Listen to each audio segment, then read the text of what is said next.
Assalamualaikum warahmatullahi wabarakatuh. Alhamdulillah wassalatu wassalamu ala rasulillah. Ini ngomong sore habis sholat asar, ngomong apa enak ini. Ini penonton ini HP saya baru kredit Xiaomi, jadi mulut sama suara sekarang sinkron. Kalau Samsung kemarin meskipun dulu juga kredit, tapi sejak baru beli itu udah nggak sinkron Samsung. Nah, kemarin sekarang kita pakai hari pertama ini, hari Kamis ya, tanggal 5 Februari. Nggak pengen ngomong pendek aku, nggak ada yang nonton ya nggak apa-apa, nanti saya nonton diri saya sendiri. Tadi pagi waktu jualan bubur ayam di bawah, nah jualan bubur pertama setelah saya sakit. Kemarin 2 hari sakit, dari hari Jumat itu nggak bisa sholat, nggak bisa sujud ya. Sholat Jumat duduk, terus ya sudah selama 2 hari baru bisa jadi imam lagi. Hari Ahad pagi berdiri nyoba, setelah Minggu pagi latihan 11 rakaat tahajud udah mulai bisa. Jadi kehilangan 80 kali sujud nih. Luar biasa, dicabut sama Allah tuh, nggak bisa sujud sebanyak 80 kali. Nggak tahu ya, sakitnya kaku ya. Kakinya itu kaku. Alhamdulillah tadi sudah enakan hari apa itu, dari udah enak sih hari Selasa, Rabu sebenarnya bisa jualan, tapi tadi baru jualan bubur dan ketemu ya, ngobrol sama tukang bengkel Basuki namanya. Umur 70, buka bengkel semau-maunya, buka tutup ya, punya dia, kerja orang pensiunan. Kata dia bilang Jokowi itu masih kuat. Saya bilang enggak, Jokowi sudah hilang ya, disedot pusaran sejarah. Nggak ada, Prabowo juga nggak akan nyambangi, nggak akan ke Jokowi ngapain ya. Ininya sudah hilang, pamornya. Pertama udah nggak punya power, nggak punya kekuasaan, nggak punya anggaran, nggak punya kekuatan politik, sisa-sisa nama besar sebagai presiden aja. Dan sudah babak belur, dihajar sama RRT kan, dihajar sama Rismon Tifa, sama Bambang Tri, sama Gus Dur, sama banyak orang.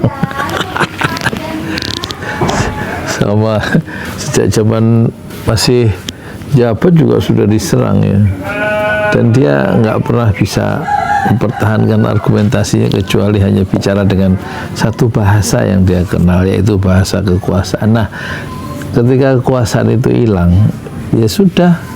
Ya kemudian dia di Makassar katanya akan membesarkan PSI, partai yang dipimpin anaknya Kaisang. Masih bisa datang sampai ke provinsi, masih bisa datang sampai kabupaten, masih bisa datang sampai ke RT, ke RW. Tapi ya nggak mungkin lah, umurnya sudah 66 gitu, wis lansia, sudah punya berbagai macam keluhan kesehatan. Malah disarankan oleh Dokter Tifa 3 tempat pengobatan untuk penyakit autoimun gitu, kalau memang Jokowi itu nggak mau dibantu penyembuhannya oleh Dokter Tifa. Tapi dia sudah merekomendasikan ya pusat-pusat pengobatan yang terbaik di dunia menurut jaringan atau relasi dari Dokter Tifa. Jadi sudah tamat ya, Jokowi itu sebagai satu kekuatan politik sudah tamat ya. Yang tersisa paling Sigit yang kemarin ribut membangkang ya, melakukan pembangkangan dan dihajar ya, ketika dia ngomong di depan DPR itu kemudian direspon oleh Gatot Nurmantio sebagai orang yang kurang ajar karena melakukan pembangkangan terhadap presiden ya. Itu juga satu cermin orang yang sudah kehilangan pamornya, yaitu Sigit ya, meskipun masih Kapolri, tapi jangan lupa orang yang diandalkan yaitu Jokowi sudah hilang dari sisi kanannya. Jadi orang-orang yang post power syndrome, orang-orang yang sudah secara psikologis nggak mau kehilangan kekuasaan, itu memang kemudian memunculkan satu perilaku, satu ucapan, satu respon-respon yang aneh ya, nggak legowo, tapi masih ingin memperlihatkan saya masih kuat seperti dulu. Jokowi itu sudah seperti apa ya, sudah masuk kotak sebenarnya ya. Kalau sekarang muncul tiba-tiba menjadi calon Watimpres penasihat presiden, ya sekedar nama penasihat presiden tapi nggak punya power, sebagaimana dia masuk dalam jajaran Danantara, ya paling dapat gaji gitu, tapi kan yang ngambil keputusan tetap Prabowo yang punya kekuatan real. Apalagi Prabowo makin moncer ya di dunia internasional, dan kita memperlihatkan dia siapa Prabowo sesungguhnya sebagai sosialis sejati. Ini kontras betul dengan Jokowi yang memang mengabdi pada kepentingan oligarki ya, dan tidak membuat rakyat itu sejahtera. Ya rakyat di sini itu masih mengagung-agungkan Jokowi karena bansosnya dapat 300 atau 600 ribu. Tapi sekarang siapa yang ngasih bansos itu? Jokowi tinggal kenangan saja. Dan yang dapat bansos itu juga orang-orang itu, nggak semua rakyat kan. Saya mana dapat bansos sebagai tukang bubur ayam, nggak ada juga. Malah kita ngasih bansos 10 ton dulu. zamannya pesantren Jorali, zamannya Covid, kita memberikan bansos sampai 10 ton 9 Sabtu berturut-turut. Setiap Sabtu kita berikan 100 kupon untuk 100 KK ya. 1 KK dapat 5 kilo beras. Justru bansosnya dari donatur di 5 benua, yaitu pesantren Jorali. Bansos itu. Jadi sudah sandiakalang istilahnya, senjakala sudah tiba dan matahari itu tenggelam ya, dan Jokowi hanya menyesali langkah-langkah manuver-manuver yang dulu disesali ketika sekarang dia mendapatkan pukulan balik dari civil society dan nggak bisa berdaya. Dan karena konon kata Termul itu, istilah Termul apa sih, pendukung fanatik Jokowi ya, itu ini yang bisa dimaafkan itu masih 3 yang bisa dimaafkan, yaitu katanya Kurnia, yaitu kemudian Rustam Effendi, dan satu lagi itu Faisal Fadilah. Tapi yang nggak bisa dimaafkan itu Rizwan, Roy, dan Tifa. Saya lihat di TV. Ya nggak bakalan juga orang datang ke Solo untuk minta maaf seperti Rustam Effendi, ya kemudian seperti Kurnia, kemudian seperti siapa lagi, satu lagi itu Rizal Fadilah. Nggak mungkin mereka itu mengikuti jejak langkah dari Egy Sujana. Kalau Egy Sujana ke mana itu, ke Solo dan menganggap Jokowi punya power, itu sih memang langkah yang blunder ya dari Egy, dan dia mendapatkan satu kecaman yang cukup signifikan ya dari civil society. Risikonya terlalu besar ya, meskipun dia kemudian dapat SP3 dan kemudian bisa berobat karena cekalnya itu dicabut setelah dia ketemu Jokowi. Melakukan restoratif justice apa sih, RJ itu loh, orang ngerti aku ya kan. Jadi seolah-olah ya Jokowi masih bisa memainkan kartu trufnya atau memberikan satu makna dalam kehidupannya sebagai bekas presiden dengan menunggu Rizal Fadilah, menunggu bukan respon, Rizal Fadilah, Rustam Effendi, dan Kurnia ya. Nggak bakalan 3 dari tim TPUA itu yang konon dipecat oleh Egy Sujana itu akan datang ke Solo ya. Jadi nggak ada lagi kekuatan, nggak ada lagi yang bisa membela Jokowi kecuali Jokowi menghadapinya sendiri. Luhut yang dulu dibangga-banggakan oleh Jokowi sekarang tidak pernah muncul untuk membela tuannya ya, kecuali pernah sekali saya bersaksi katanya ya, Jokowi taat konstitusi. siapa yang percaya? Siapa yang percaya dengan omongan Luhut?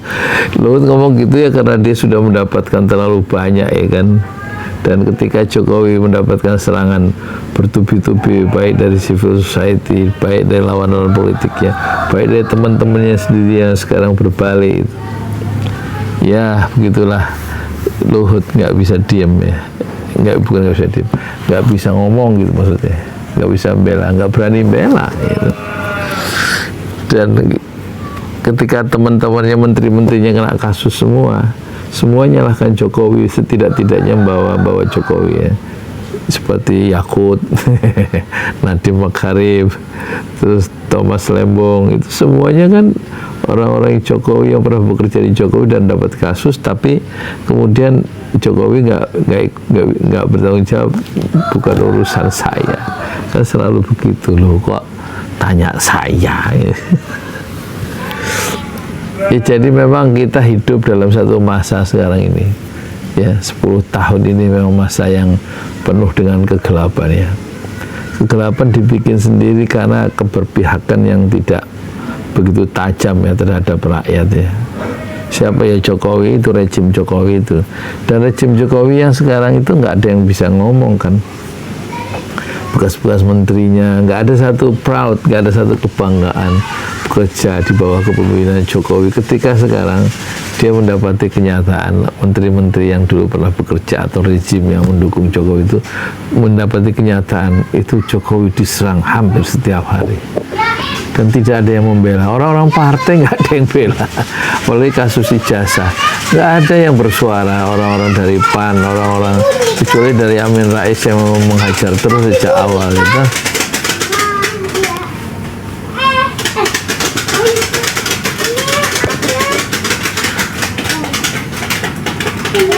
Ya kan, anak-anak masuk, suaranya masuk.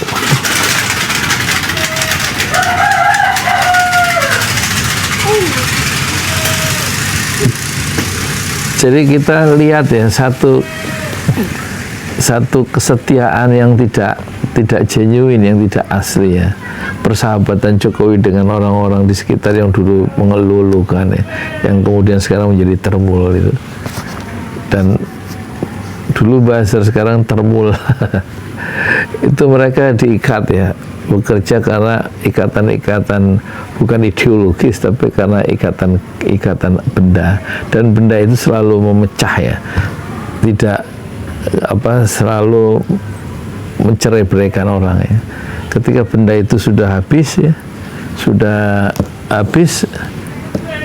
dan kekuasaan yang menyertai munculnya benda-benda itu di besaran-besaran material itu sudah habis, maka satu demi satu orang-orang yang dulu menempel pada tubuh Jokowi itu satu persatu melepaskan diri ya, membuat atau pindah jalur masuk skoci masing-masing ya. Itulah memang orang itu nggak mudah untuk memiliki teman ya, apalagi dalam kepemimpinannya selama 10 tahun memang sangat pragmatis Jokowi itu. Bagaimana segalanya dihitung untung rugi, dan bukan untuk rakyat tetapi untuk kelompoknya sendiri ya, untuk kelompoknya sendiri, untuk memperkaya ya, menumpuk kekayaan. Rakyat cukup dilempari hadiah dari mobil dengan cara yang menghina, yaitu dilempari bansos, dilempari kaos.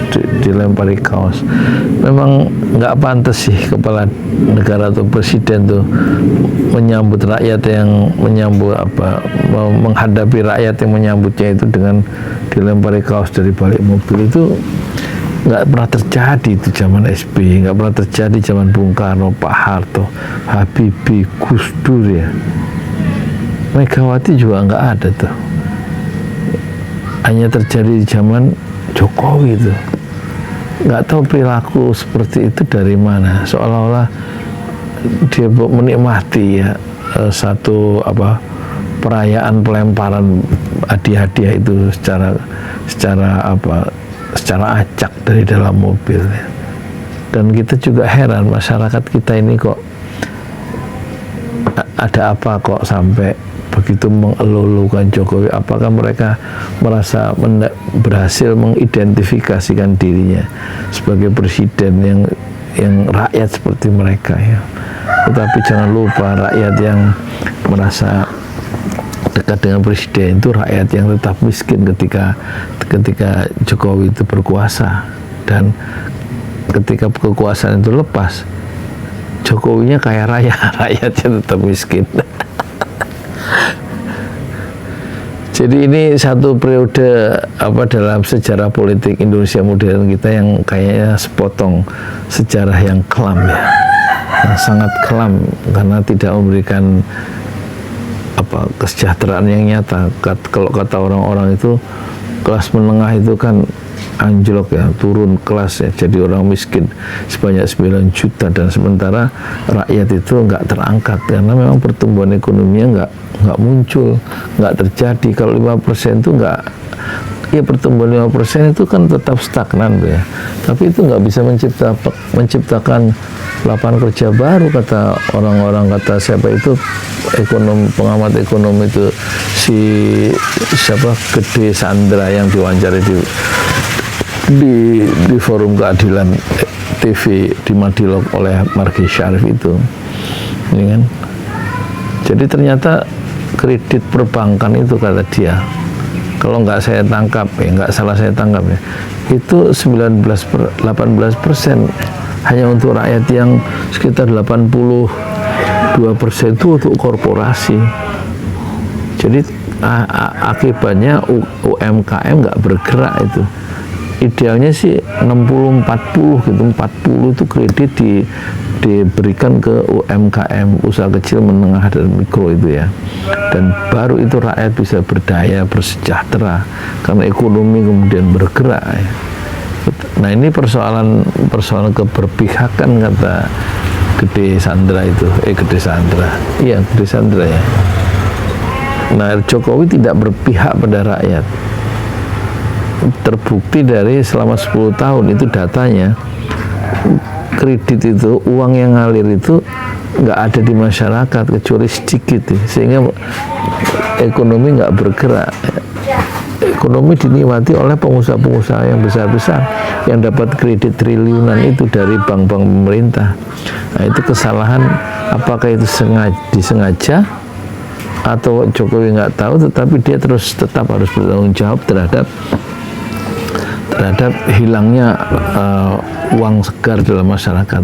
Pantesan saya lihat teman-teman saya berdagang itu kok sampai sore nggak dapat duit ya, uang itu kayak hilang gitu di masyarakat itu. Ternyata ya memang uang itu tersedot untuk membayar utang ya, satu, dan dua, untuk kredit itu dipakai untuk membiayai perusahaan-perusahaan yang besar yang triliunan itu. Ya kalau dalam perbankan itu udah biasa kan, kalau korporasi ingin dapat satu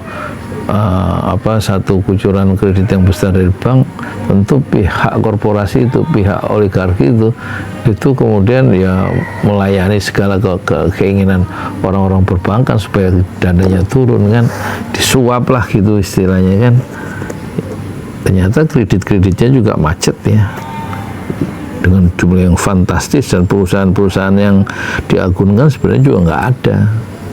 Jadi banyak masalah-masalah kredit macet ya zaman Jokowi yang besar-besar itu, sementara yang anak orang kecil, rakyat, nggak dapat kredit ya.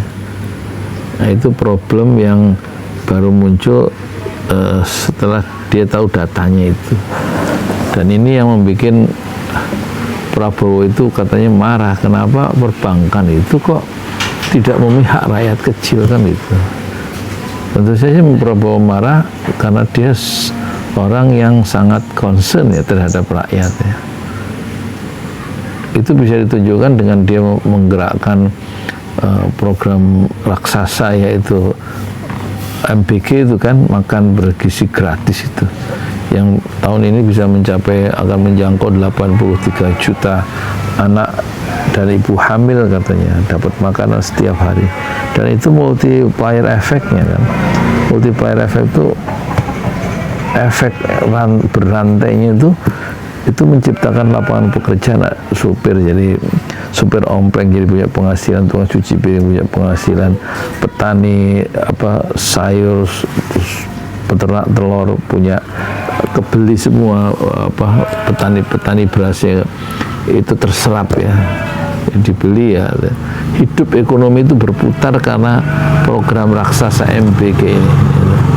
Belum lagi sekolah rakyat ya, sekolah boarding school yang standar internasional. Setelah kita lihat ininya di urean Prabowo di Davos itu, di Swiss itu, dalam annual meeting itu, pertemuan tahunan ekonomi di Davos itu dia bagaimana anak-anak miskin itu dicari untuk dimasukkan ke sekolah boarding school dengan standar internasional, dan dia bikin sekolah itu sampai 200. Itu kan memotong akar kemiskinan secara jangka panjang, yaitu anak-anak miskin itu ngimpinya yang tadinya nggak mungkin sekolah itu dibikin punya impian baru dengan sekolah dengan standar internasional dan gratis. Khusus pesertanya boarding school itu, berasrama itu dengan standar internasional itu benar-benar dicari ya.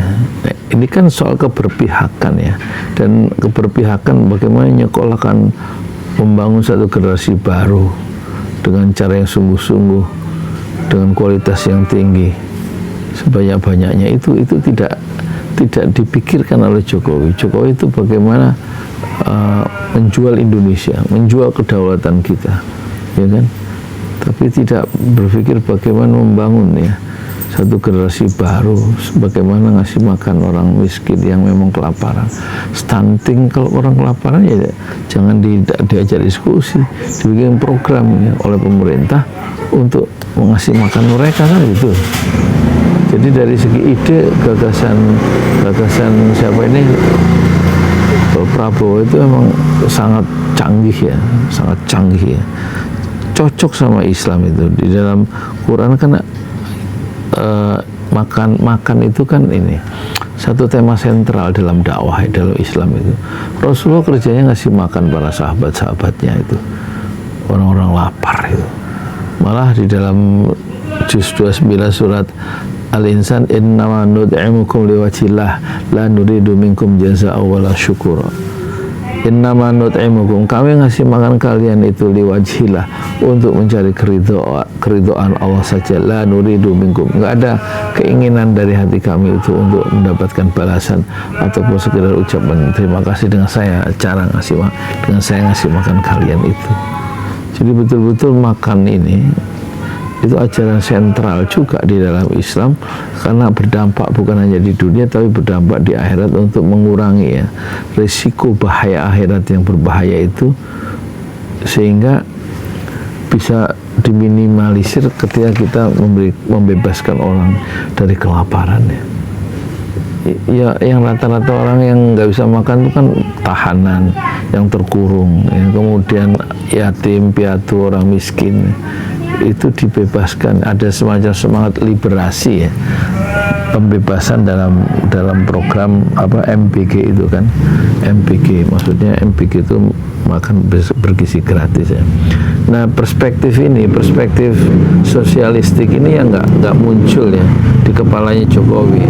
Memang dia nggak punya semacam, di kepalanya Jokowi itu dia nggak punya nggak punya reference of theories yang kaya, nggak punya kekayaan reference teori ya. Nggak pernah membaca buku kelihatannya Jokowi sejak muda itu, nggak pernah membaca gagasan-gagasan pendiri bangsa ini ya. Bagaimana negara dibangun atau yang diimajinasikan, yang dibayangkan itu untuk apa? Kan itu supaya sejahtera melalui jembatan emas kemerdekaan politik itu kan.